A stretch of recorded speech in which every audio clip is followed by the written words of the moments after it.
pleasure to welcome to you all. It is my pleasure to welcome to you all. My dear guests.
அவர்களை தொடர்ந்து இன்றைய நிகழ்வின் சிறப்பு விருந்தினர் வலிகாம வலய கல்விப்பை தொடர்ந்து இன்றைய நிகழ்வின் கௌரவ விருந்தினர் வித்தியாலய ஆட்சி வருகின்ற சிரேஷ்ட உதவி பொறியியலாளர் ஸ்ரீலங்கா டெலிகாம் வித்தியாலய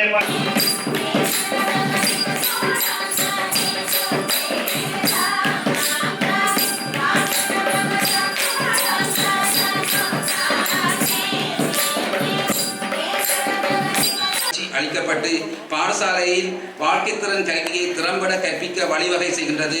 மேலும் நிறுவனத்தின் மூலம் பொருளாதார ரீதியாக இடர்படும் மாணவர்களுக்கான உதவிகளும் வழங்கப்பட்டு வருகின்றன. இதனை சிறப்பாக செயல்படுத்தி வரும் விஷன் நிறுவன பிரதம நிறைவேற்று பணிப்பாளர் திரு அண்டன் ஜீவரட்னம்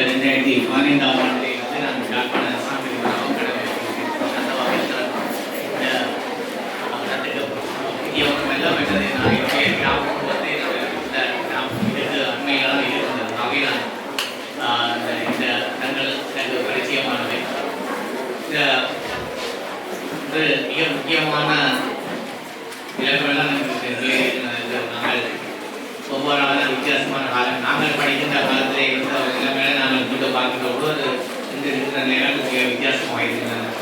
எங்களுக்கு முன்னே இருக்கின்ற போது எங்களுக்கு படிப்பித்த ஆசிரியர்கள் தான் சில பேர் எங்களுக்கு ரோல் மாடல். அதனால் எங்களுக்கு முன்மாதிரியாக நாங்கள் இப்போ வரை நினைப்பது உண்டு. எங்களுக்கு அதிபராக இருந்தவர்கள் அவர்கள் எங்களுக்கு விலங்கியல் பாடத்தை அவர் அதிபராக இருந்து கொண்டும் எங்களுக்கு காலமையிலே ஒரு நாளும் எங்களுக்கு எடுப்பார்கள். ஏழு அப்பொழுது 2 தான் வகுப்பு நடக்கிறது. 2 பாடசாலை அப்பொழுது இப்பொழுது காலமே 7 8:15 வரையும் பாடசாலை 8:30 தொடங்கத்துக்கு 5 நாளும் வகுப்படுத்த ஒரு அதிபர், என்னுடைய கல்லூரிய அதிபர், விலங்கியல் பாடம் எடுத்தவர் அட்வான்ஸ். அதே மாதிரி சனி ஞாயிறு எங்களுக்கு 9 மணி வரைக்கும் 11 மணி வரையும் 2 சனியும் ஞாயிறும் 9 மணி வரைக்கும் 11 மணி வரையும் எடுப்பேன். நாங்கள் அதுக்கு டியூஷனுக்கும் போகவில்லை.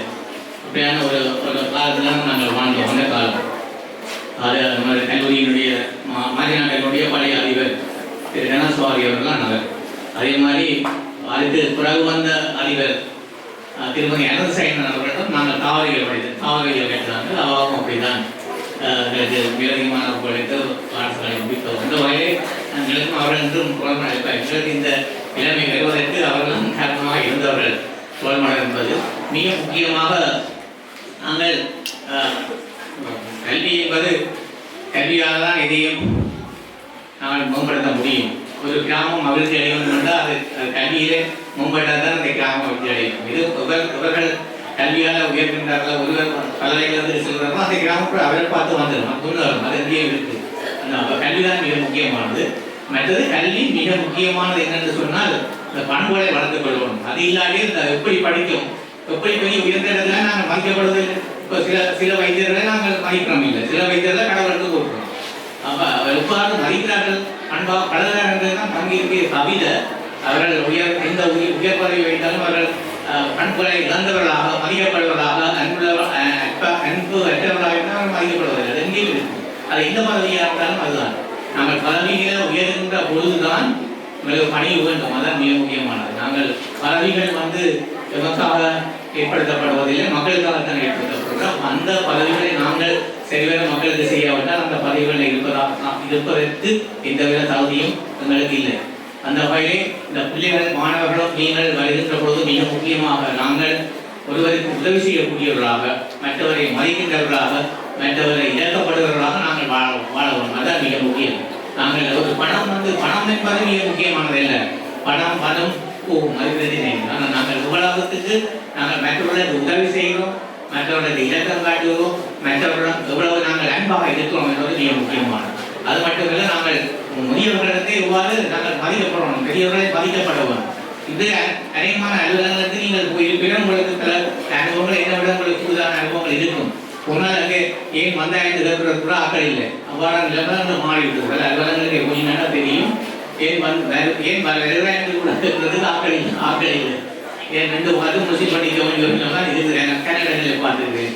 அந்த நிலையில் மாற வேண்டும். நாங்கள் என்னதுக்காக எங்களுக்கு பதவியை கொடுப்போம் என்பது ஒரு அந்த சேவையை செய்வதற்காக தவிர நாங்கள் அதிலே அந்த அதில் சம்பளம் போடுவதற்காக அல்ல. அது மிக முக்கியமானது. அதை பல பேர் மறந்து விடுறார்கள் என்று அது அந்த நிலையை துப்பாக்கினர். அவையாக இளம் பிள்ளைகள், இளம் மாணவர்களே நாங்கள் அதுதான் முக்கியத்துவம் ஒருவருக்கு அந்த அவர்களுடைய அந்த பண்புகள் மற்றவர்கள் மதிக்கப்படுவதாக அவர்கள் போற்றப்படுவதாக இருந்தால் எங்கே மதிக்கப்படுவார்கள். அவை அந்த நல்ல பண்புகளை கொண்டவர்களாக சமூகத்தில் மதிக்கப்படுவதாக இருக்கணும் என்றால் அதான் மிக முக்கியம். அன்பு, பணிவு, இவருக்கும் உதவி செய்கின்ற மனப்பான்மை அது வளர்த்தெடுக்கப்பட வேண்டும். உண்மையிலே இன்று நாங்கள் பார்க்கிறோம், முந்தைய நிலையில மிக வித்தியாசமான நிலைகள் காணப்படுகின்றன.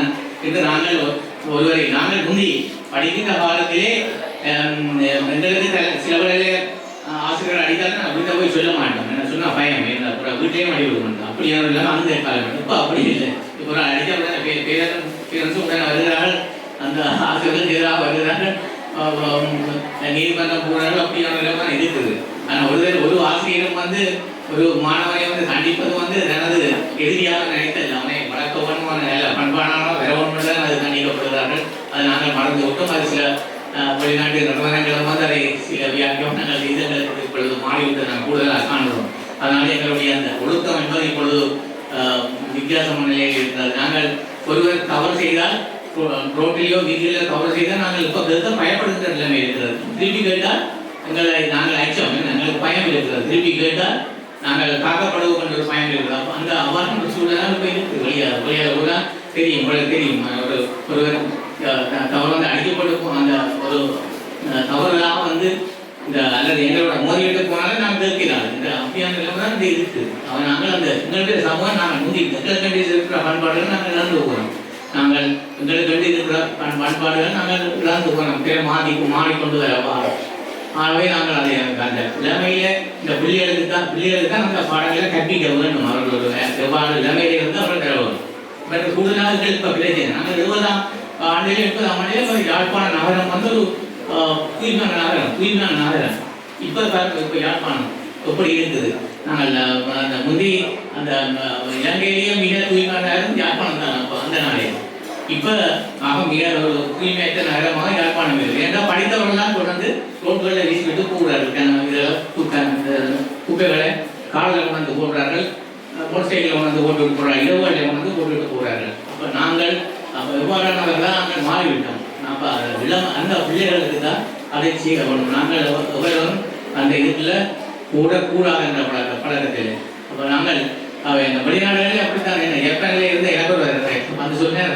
நான் தன்னுடைய பிள்ளைங்க ஆரம்பத்தில் இருந்தாங்கன்னா ஒரு சிறிய இதாக கொடுத்தாலும் இங்கே ஓடி தெரியுமா பார்த்து அந்த இது காப்பை நீங்க எங்கே இருக்குன்னு கூட இருக்குன்னு சொல்லி பார்த்துக்கொள்ள தெரியும். அப்படிதான் நாங்கள் அங்கே அந்த நாடுலேருந்து வளர்க்கறது நாங்கள் இலங்கையிலேருந்து விடவும் நாங்கள் அது எவ்வளவும் நாங்கள் எங்களுக்கு நாங்கள்லாம் போடுறோம், வாய்க்கால்களையும் போடுறோம், திருப்பி கிளீன் பண்ணினா கூட வாய்க்கால் தான் போடுறோம். அப்புறம் வெள்ளம் வருகிறது நாங்கள்லாம் கட்டி வாய்க்கால சட்டை விரோதமாக கட்டுறது நாங்கள் தான்.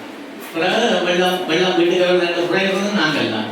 நாங்கள் ஒழுங்கானவர்களாக சட்டத்தை மதிக்கின்றவர்களாக மற்றவர்களுக்கு பாதிப்பு வராமல் பார்ப்பவர்களாக நாங்கள் மாறினோம் என்றால் ஒன்று நடக்காது, எல்லாம் ஒன்று நடக்காது. மகளிருக்கு முக்கிய இதில் போடுறது நாங்கள் தான். அது அந்த நிலை மாறவும் நாங்கள் எங்களுக்கு மாற்றத்தை கொண்டு வரணும் பண்ணால் நாங்கள் இளைஞரை தான் கொண்டு வரணும் கொண்டு நாங்கள் இந்த மாணவர்கள் வந்து அந்த மிக முக்கியமாக நாங்கள் எல்லாமே அவர்களுக்கு அந்த கருத்துக்களை விட்டு சமூகத்தை இருந்த சூழலை பதிக்கின்றவர்களாக சூழலை சுத்தமாக வைத்திருக்கிறதாக பழக வேண்டும். அதுதான் மிக முக்கியமானது. நாங்கள் இப்பொழுது அநேகமான இடங்களில் பார்க்குறோம். பொது மருத்துவ கோயிலாக இருக்குது. அநேகமான இடங்களில் அது கோயிலாகும் என்று சொன்னால் ஒரு இடம் அதை பற்றி யோசிக்கல. ரெண்டு காரியம் சொன்ன வாழ முடியாது, நிறுத்தணும் சொல்லி யோசிக்கிறீர்கள். இப்படிதான் நாங்கள் அதை மாற வேணும். நாங்கள் மற்றவர்கள் இவங்க பின்னால் இருக்கிறவர்களுக்கு இருக்க வேணும், அவர்கள் அது சமூகமே இருக்கணும் என்று நாங்கள் யோசிக்கிறேன். அது எவ்வாறான பழக்கங்களாக மிக முன்னேறே இந்த பிள்ளைகளுக்கு இளமையில் இருந்து அதை ஊட்டப்பட வேணும், அவர்களுக்கு மதிக்கப்பட வேணும். பணம் என்பது முக்கியமான பொருள் அல்ல. ஆனால் நாங்கள் ஒருவரை உதவி செய்கின்ற பொழுது நிச்சயமாக எங்களுக்கு வேற வழியில் எங்களுக்கு அந்த நாங்கள் எவ்வளவு உதவி செய்கிறத விட எங்களுக்கு கூடுதலான வேறு வழியில் எங்களுக்கு கிடைக்கும். அது ஒரு சக்தி இருக்கிறது. அந்த சக்தி எங்களுக்கு பெற்று நாங்கள் மற்றவருக்கு அன்புள்ளவர்களாக உதவி செய்வதாக நாங்கள் இருந்தமாயிருந்தால் எங்களுக்கு பல்வேறு வழிகளில் நீங்கள் எதிர்பாராமல் அந்த உதவியை நீங்கள் ஒரு நாள் உதவி செய்து பார்த்தீங்கன்னா தெரியும். இந்த ஒரு நாளும் அந்த உதவி எங்களை அறியாமலே ஒரு சக்தியாக கிடைக்கும். அவை நாங்கள் நிச்சயமாக மற்ற உதவி செய்வோம். நல்ல பழக்கங்களை உள்ளவர்களாகவும் நல்ல பண்புள்ளவர்களாக வளர வேண்டும். அதான் மிக முக்கியமானது. அவை இருக்கிற பிள்ளைகள் படிப்பு முக்கியமானது. அதை நான் படிப்பு முக்கியம். நாங்கள் எதையும் எங்களால் முடியாதுன்னு எதுவும் இல்லை, எங்களுக்கு முடியாதுன்னு எதுவும் இல்லை, எங்களால் இதை முடியும். எங்கள் பிள்ளைகள் சரி கஷ்டப்பட்டு படிங்கள். அது கடினமாக நாங்கள் முயற்சி செய்வது வந்து திருவிழாக்கும். ஒரு நாள் முயற்சி வந்து ஒரு நாளும் வீண் போவது கிடையாது. நாங்கள் முயற்சி இல்லாமல் நாங்கள் படிக்காமல் இருந்தால் நாங்கள் முன்னேறலாம். நாங்கள் எவ்வளவு முயற்சி எடுக்கிறோமோ அது எந்த தொழிலாக இருந்தாலும் முயற்சி வந்து எங்களுக்கு